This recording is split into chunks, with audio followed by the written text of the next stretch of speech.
Ted Danson poses for a photo at Vulture Festival L.A. Photo JUCO for Vulture in the Season 1 finale of The Good Place. Mike Schur's inventive yet tenderly heartfelt sitcom is a moment so bracing and clever, it immediately became iconic. The NBC series centers on the exceedingly self-involved Eleanor Kristen Bell, who wakes up in the afterlife to find herself in a heaven-like utopian neighborhood, only to panic when she realizes she's been sent there by mistake. She decides to change her ways in order to earn her spot in the good place and bypass any chance of damnation. As any semblance of peace in the brightly colored utopia continues to unravel in the Season 1 finale, Eleanor turns to her compatriots, Chidi, William Jackson Harper, an anxious ethics professor, Tahani, Jamila Jamil, a gorgeous and privileged philanthropist with an obsessive need to be the best, Jason, Manny Jacinto, a kind-hearted idiot from Florida who pretended to be a silent monk, and Janet, Darcy Carden, a Siri-like being meant to aid people in the afterlife, her face dawning with the glow of an epiphany. "This is the bad place," Eleanor intones with confidence. The camera pans to Michael Ted Danson, the architect of the good place. His face is perched between curiosity and puzzlement, then, in an instant his eyes grow cold and a devious smile appears. A childlike giggle curdles into a malevolent cackle that essentially splits the series in two, launching it into a bold new direction. This moment is a supreme marriage of craft and theme, an actor's prowess, assured directing, and great writing, and it encapsulates the greatness of the series in roughly less than 30 seconds. But to understand what has made Danson's performance such a revelatory standout in his storied career comes seconds after this laugh. He huffs and spazzes in frustration at Eleanor's ingenuity, plopping down into a sloping white chair his tall frame seems ill-suited for. He turns calm and faces Eleanor, staring at her with cat-like insolence as he gently knocks a potted plant to the floor, as if to say, "What the hell are you going to do about it?" Danson's role in The Good Place is just one small part of a tremendous career. Since he began acting in the mid-1970s, he's appeared in films like the hot house noir Body Heat, the comedy 3 Men and a Baby, and the World War II epic Saving Private Ryan. Where Danson truly shines is on television. He has that particular blend of warmth, familiarity, and just the right amount of invention that's required of an actor, the kind who becomes a titan of the half-hour sitcom, which Danson did with the NBC series Cheers. Running for 11 highly successful seasons, Danson played the charming, troubled bartender manager Sam Malone. As Ian Crouch wrote for The New Yorker, if Cheers was arguably the perfect sitcom, then Sam was the perfect leading man. He looked less like a former ball player than he did a dancer, prowling behind the bar, a towel thrown jauntily over his shoulder in between polishing glasses. In a way, he was a familiar TV Lothario, an inveterate ladies' man, tall, stylish, with a coiffed mane, tight pants, a few buttons on his shirt undone, his eyes always searching for a mirror. In the decade since Cheers went off the air in 1993, Danson has, to varying degrees, subverted, skewered, leaned into, and ultimately outgrown the rakish machismo of Sam Malone that, in the years following Cheers, threatened to cast a long shadow over his career. Danson could have deployed endless riffs on Sam or gotten stuck within financially expedient, but artistically unsatisfying procedurals, like the CSI crime scene investigation franchise, which he was a part of for a few years until 2016. He isn't without his failures, including the quickly cancelled ABC series Help Me Help You.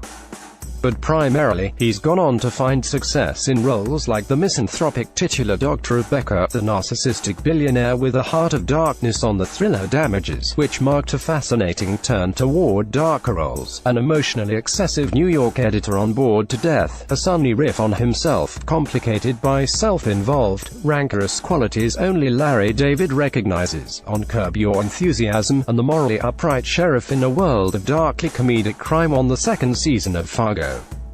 Michael, the demon who's gone from an architect of torture to a genuine ally to the four humans in The Good Place, marks a particularly noteworthy entry in Danson's post-Cheers career. His performances, even his most loathsome characters, feel all too human, showcasing what Crouch refers to in his New Yorker profile as the effortless-looking panache that has come to define the actor. Michael allows for a far different approach. Danson lends the character a surreal, even alien quality that feels distinct from his previous high-profile roles, and embodies the moral complexity of the character's arc toward discovering his own humanity. Season 1 of The Good Place gave Danson the opportunity to play with a number of fascinating traits: zany physical humor, calculated warmth, and a genuine curiosity in the oddest corners of the human experience. Just look at how he marvels at paper clips. The revelation in the Season 1 finale allows Danson to drop his pretenses and better interrogate the strange contradictions of an inhuman character grappling with his growing humanity, which becomes fully apparent as Season 2 broadens his arc. Michael was still somewhat of a puzzle going into Season 2. In the third episode, though, things take a turn when he suggests to Eleanor and the other humans that they join forces for everyone's mutual benefit. The humans agree, on the condition that Michael has to participate in the ethics classes Chidi teaches the other humans, in the hopes they'll qualify for the real Good Place. It's after this episode that Michael's arc comes into focus. He becomes a demon who highlights the anxieties and wonder of what it means to be human. Touches of humanity are casually injected in Danson's performance. He'll go off on platitudes about the weirdness of human ethics and mockingly call attention to the human body. His insults, particularly aimed at Chidi, "Professor Buzzkill got in my head," feel like the vocal equivalent of an eye roll crossed with a slap in the face. As Danson told Vulture, when asked if he breaks into laughter often during the filming of the series, "The written word on this show is elevated.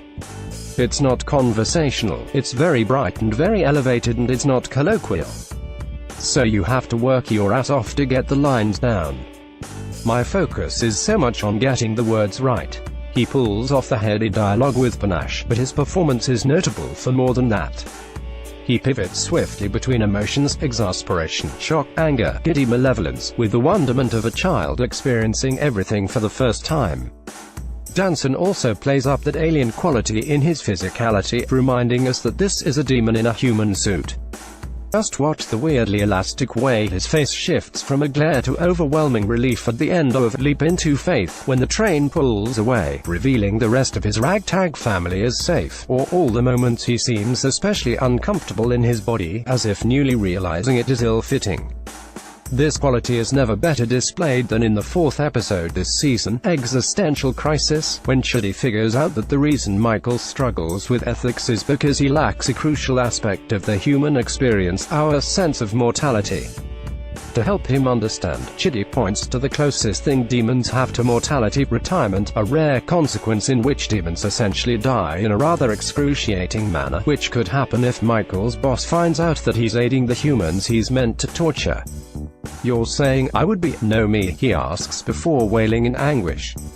Michael's existential crisis ends up taking the form of a cliched masculine midlife crisis: a red sports car, pierced ear, a suit that seems ripped from Miami Vice, and making Janet fashion herself as a minx wise secretary who hangs on his every word. There's a sloppy, lackadaisical silliness to how Danson moves, as if Michael got drunk on his anguish.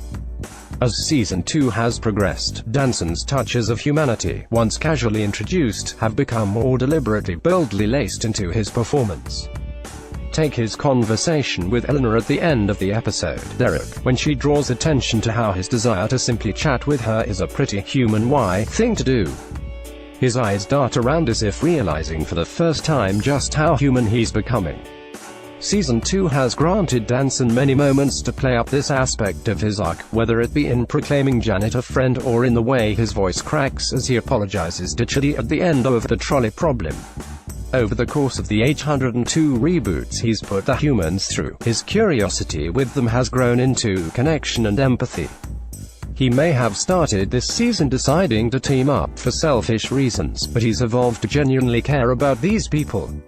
Next week's episode of The Good Place is a particularly startling entry in the series, allowing Danson room to shine while also pushing the character in a new direction. It's easy to take a television star like Danson for granted due to how effortless he makes his work look.